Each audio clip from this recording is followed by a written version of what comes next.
24 নং ৰাজ্য বাদলিপুখুৰী 230 নং বুথৰ যি অৰুণোদয় আমাৰ চলি আছে, অৰুণোদয় প্ৰক্ৰিয়া চলি আছে, একেবাৰে অনিয়ম। মানে মুখ্যমন্ত্ৰী ডাঙৰীয়াই কৈ আছিলে যে প্ৰথমে 1 নম্বৰ অৰুণোদয়টো বিধৱা, বিকলাংগ আৰু বিয়া নোহোৱা ছোৱালীৰ কাৰণে মানে প্ৰযোজ্য। সেই হিচাপত আমি সেই প্ৰথম হেৰিটোত আমি একেবাৰেই মানে আমনি কৰা নাছিলোঁ। তাৰপৰা দ্বিতীয়বাৰো তেনেকুৱা হ'ল, দ্বিতীয়বাৰো আমি হেৰি কৰা নাই।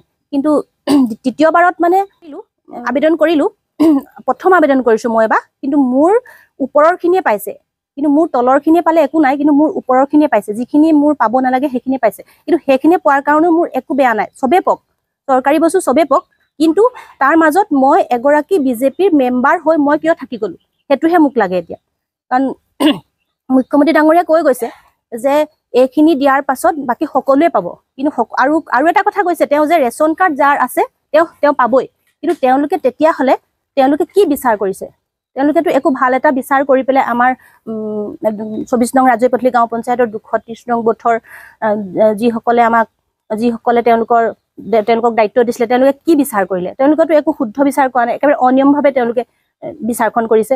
সেইটো কাৰণে মই এইটো কথাই ক'বলৈ গৈছোঁ যে যদি তেওঁলোকে আমাক এই বিচাৰটো পঞ্চায়ত আৰু মই পঞ্চায়তৰ কথা আমি নাই কোৱা, পঞ্চায়তক আমি দেখিবলৈ যোৱা নাই। কাৰণ আমি বিজেপিক দিছিলোঁ, বিজেপি মেম্বাৰ হৈ বিজেপিক দিছিলোঁ, আৰু তেওঁলোকেহে কৈ আছে যে পঞ্চায়তে কাটিলে। সেইটো কাৰণে আজি মই পঞ্চায়তৰ কথাটো ইয়াত উল্লেখ কৰিবলগীয়া হৈছে। প্ৰকৃততে পঞ্চায়তে কাটিলে নে তেওঁলোকে কাটিছে, সেই বিচাৰটো আমাক লাগে। আমি ৰাজহুৱা সভা দিম, ৰাজহুৱা সভাত আমি তেওঁলোকক নিমন্ত্ৰণ কৰিম, তেওঁলোক আহি ক'বহি লাগিব প্ৰকৃততে কথাটো কি, প্ৰকৃততে মই পাবলগীয়া হয় নে নহয়। আৰু এটা দুখৰ কথা, মই বিজেপিৰ মেম্বাৰ, কিন্তু মোৰ পৰা তেওঁলোকে লিষ্টখন লুকুৱাই দিলে। মোক আপোনাৰ নামটো দিছোঁ বুলি কৈ পেলাই পৰিস্মিতা বৰাই মোক ক'লে আপোনাৰ নামটো দিছোঁ। তাৰপিছত অনু বৰাইও কৈ আছে, আমাৰ সভানেত্ৰী অনু বৰাই কৈ আছে নামটো দিছোঁ। কিন্তু লাষ্টত এবাৰ ক'লে আপোনাৰ ৰেচন কাৰ্ডৰ নাম্বাৰটো দিয়ক। মই দিছোঁ। দিয়াৰ পিছত কৈছে সেইটো চাওক আপোনাৰ নাম্বাৰটো আছে। তাৰপৰা মই জাষ্ট চাবলৈ পালোঁহে, তাৰপিছত সিহঁতে সেইখন নাইকিয়া কৰি দিলে। তাৰপিছত মই লিষ্টখন বিচাৰি আছোঁ, ইজনী সিজনী কথা কৈ আছে। অনু বৰা আৰু পৰিস্মিতা বৰা এই দুগৰাকীয়ে এই কামটো কৰিছে। আৰু আমাৰ বুথ কমিটিৰ 3জন দিয়ে, ৰমেশ শইকীয়া, অনু বৰা আৰু পৰিস্মিতা বৰা। এই তিনিগৰাকীৰ ওপৰতে মই কথাখিনি ক'ব লাগিব, কাৰণ মই সেই 3গৰাকীৰ তলৰ এগৰাকীৰ মেম্বাৰ আছিলোঁ। সেইটো কাৰণে মই ক'বলগীয়া হৈছে। এইকেইদিন অকল মই নাই পোৱা, বাকী প্ৰায়খিনিয়ে পাইছে। কিন্তু তাৰ মাজত মই কি কাৰণে থাকি গ'লোঁ? স্বচ্ছল থকা মোতকৈ স্বচ্ছল মানুহে যেতিয়া পোৱাৰ পিছত মই নাপালোঁ, আৰু মইতো কথাটো জনাবই লাগিব। প্ৰকৃততে কোনে কাটিলে? পঞ্চায়তে কাটিলে নে আমাৰ বুথ কমিটিৰ প্ৰেচিডেণ্ট ছেক্ৰেটৰীয়ে কাটিছে? তাৰ তদন্ত হ'ব লাগে। আৰু যদি পঞ্চায়তে কাটিছে তেতিয়াহ'লে আমি মানে ৰাজহুৱা সভা আমি আহ্বান কৰিম বুলি মই মানে বয়োজ্যেষ্ঠখিনিৰ লগত মই কথা বতৰা পাতিছোঁ। যদি দৰকাৰ হয় আমি ৰাজহুৱা সভা আহ্বান কৰিম, আৰু ৰাজহুৱা সভাত পঞ্চায়তৰ আমি সকলোকো নিমন্ত্ৰণ কৰিম, আৰু আমাৰ বুথ কমিটিৰ সকলো থাকিব। তেতিয়া আমাক বিচাৰটো কৰি দিয়ক। বিচাৰটো কৰি দিলেহে আমি নিকাকৈ আমাৰ অৰুণোদয়খন হৈ গৈছে বুলি মই মানি ল'ম। কাৰণ মই বিজেপিৰ মেম্বাৰ হৈ যেতিয়া মই নাপালোঁ, আৰু একেবাৰে অনিয়ম, মানে যিখিনি মানুহক দিব নালাগে, মই কাকো দিব নালাগে বুলি মই সেইটো কথা ক'বলৈ যোৱা নাই।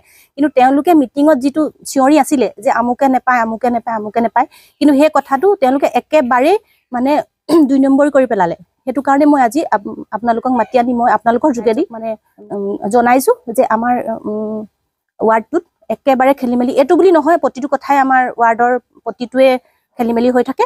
মুখ্যমন্ত্ৰী ডাঙৰীয়াই যেতিয়া অৰুণোদয় আঁচনিটো এৰি দিছিলে, তেতিয়া এই বয়সস্থ এগৰাকী খুৰীদেৱে কেইদিনমান পালে।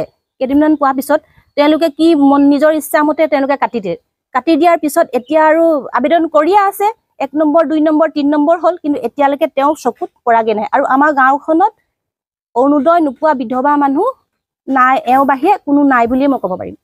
কোনো নাই। কিন্তু গাঁওখনত সোমাই প্ৰথম বিধৱা মানুহ এগৰাকী, কিন্তু এগৰাকী তেওঁলোকৰ চকুত নাই দেখা। মানে এতিয়া কি কাৰণে নাই দেখা, কি কথা, কি বতৰা, সেইখিনি তেওঁলোকেহে জানিব।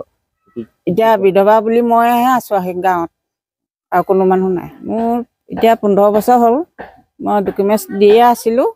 এবাৰো মই তাৰমানে পোৱা নাই, কাটি দিয়ে। আগৰ অৰুণোদয়ত পাইছিলোঁ, কাটি দিলে। হিমন্ত ছাৰে কৈ থাকে হেৰিয়াৰ কথা, আঁচনিৰ কথা, আমি শুনি থাকোঁ টিভি মোবাইলত। বিধৱাখিনিক আগধৰি দি, তাৰপৰা বিকলাংগ তাৰপৰা আকৌ সেইখিনি নোহোৱা ছোৱালী তেনেকুৱাখিনিক আগধৰি দিহে বাকীবিলাকক দিব পাৰিব অৰুণোদয় আঁচনি। এতিয়া ডকুমেণ্টছখিনি দিলোঁ মই, মোৰ এতিয়া ডকুমেণ্টছখিনিও তাৰমানে আকৌ মোৰ নাম নাই অহা, কিহৰ কাৰণে অহা নাই সেইটো মই নাজানো। আগত মই পাইছিলোঁ, কাটি দিলে।